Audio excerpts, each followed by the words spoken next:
اسی طرح سے شہر کے اعتبار سے شہر کبھی کبھی نام نہیں لیا جاتا، لیکن جیسے ہی اس کی کوئی مشہور چیز کا نام لیا جاتا ہے اس شہر کا تصور آ جاتا ہے. جیسے لال قلعہ ہو یا جامع مسجد ہو، آپ فوراً دلی کی طرف رجوع کریں گے. تاج محل کی بات آئے آپ آگرہ کی طرف رجوع کریں گے. بھول بھلیاں کی بات آئے تو آپ اللہ اکبر لکھنؤ کا تصور کریں گے.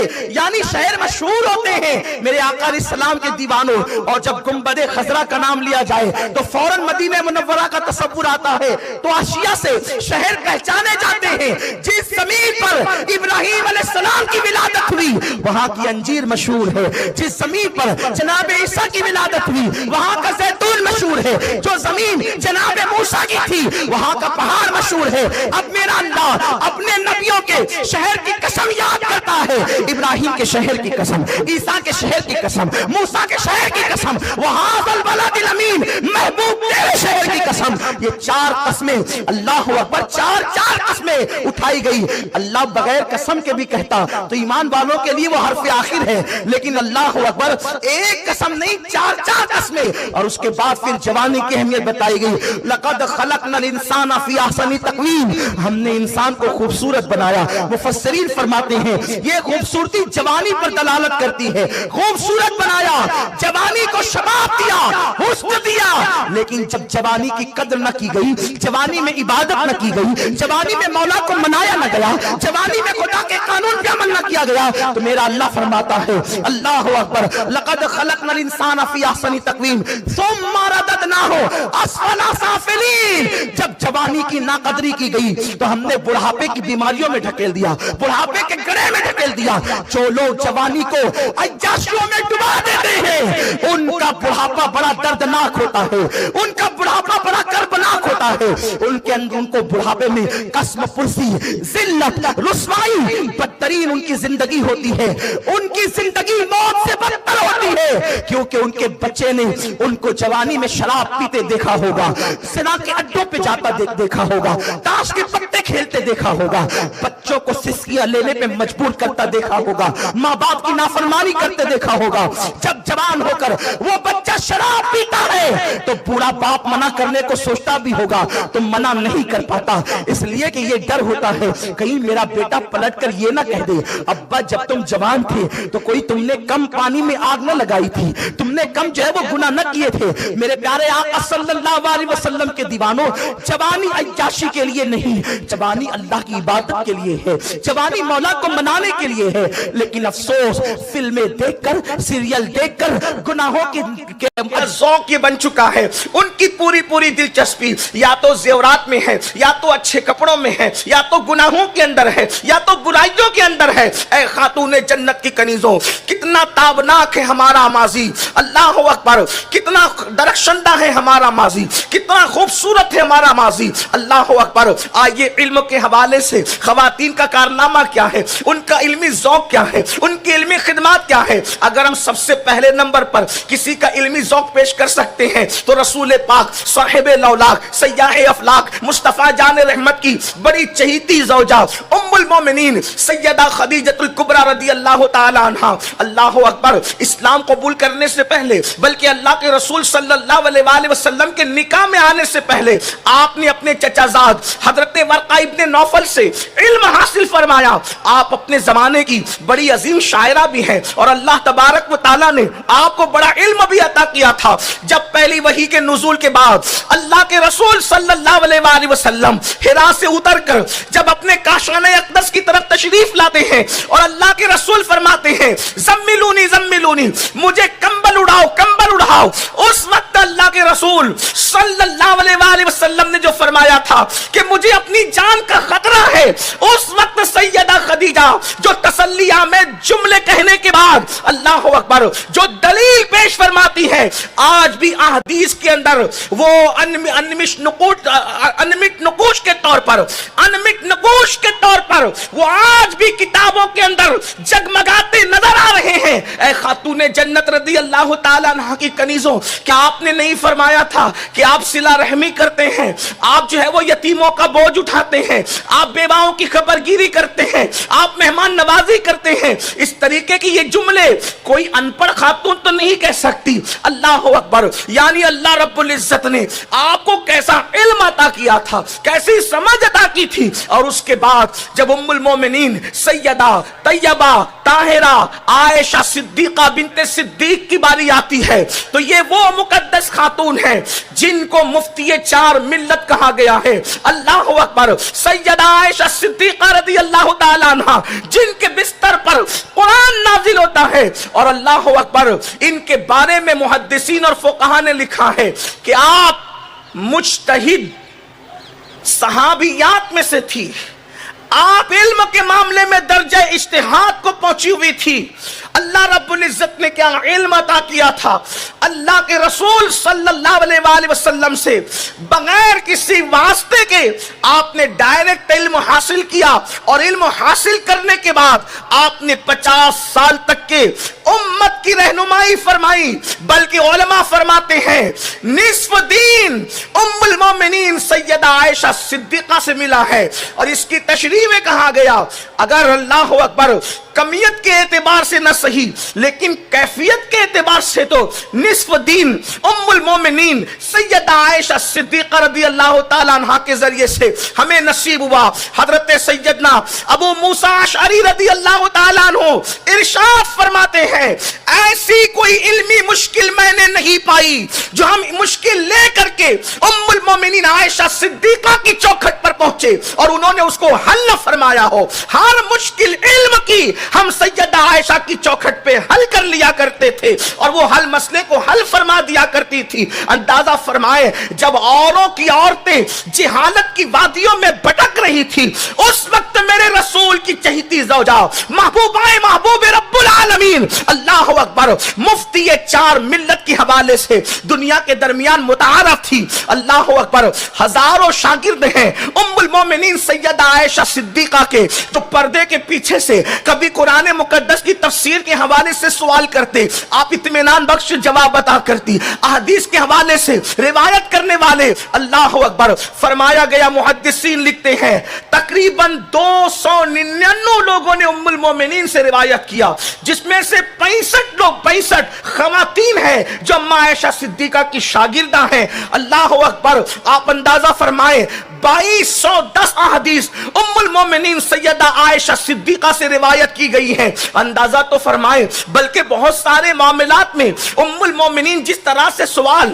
اللہ کے رسول سے کیا کرتی تھی، ایسے بہت سارے لوگ سوال کرنے کی ہمت نہیں کرتے تھے۔ ایک مرتبہ اللہ کے رسول صلی اللہ علیہ وآلہ وسلم نے ارشاد فرمایا اگر کسی کے 3 بچے بچپنے میں انتقال کر جائیں، اگر کسی کے 3 بچوں کا انتقال ہو جائے تو وہ 3 بچے اپنے ماں باپ کو جنت میں لے کر جائیں گے۔ ممکن ہے اس محفل کے اندر، اس مجمع کے اندر بہت ساری بہنیں ایسی ہوگی، بہت ساری خواتین ایسی ہوگی کہ اللہ اکبر ان کے بچوں کا انتقال ہو گیا ہوگا، ان کی گود خالی ہو گئی ہوگی، ان کی گود اجڑ گئی ہوگی۔ رحمت للعالمین زخموں پر کس طریقے سے مرہم رکھ رہے ہیں اللہ کے سچے رسول صادق و مصدوق فرماتے ہیں اگر کسی کے 3 بچوں کا انتقال ہو جائے تو وہ 3 ننھے بچے اپنے ماں باپ کو جنت میں لے کر کے جائیں گے۔ 3 بچوں کی بات آئی، ام المومنین موجود تھی، آپ نے فوراً سوال کیا یا رسول اللہ صلی اللہ علیہ وآلہ وسلم اگر کسی کے 2 ہی بچے انتقال کر جائیں تو اللہ کے حبیب صلی اللہ علیہ وآلہ وسلم نے ارشاد فرمایا عائشہ اگر 2 ہی بچے انتقال کر جائیں تو 2 بچے بھی اپنے ماں باپ کو جنت میں لے کر جائیں گے۔ اللہ اکبر، اس کے بعد پھر آپ نے عرض کیا رسول اللہ صلی اللہ علیہ وآلہ وسلم اگر 1 ہی بچہ انتقال کر جائے تو اللہ کے حبیب صلی اللہ علیہ وآلہ وسلم ارشاد فرماتے ہیں عائشہ اگر 1 بچہ بھی انتقال کر جائے تو وہ 1 بچہ بھی اپنے ماں باپ کو جنت میں لے کر جائے گا۔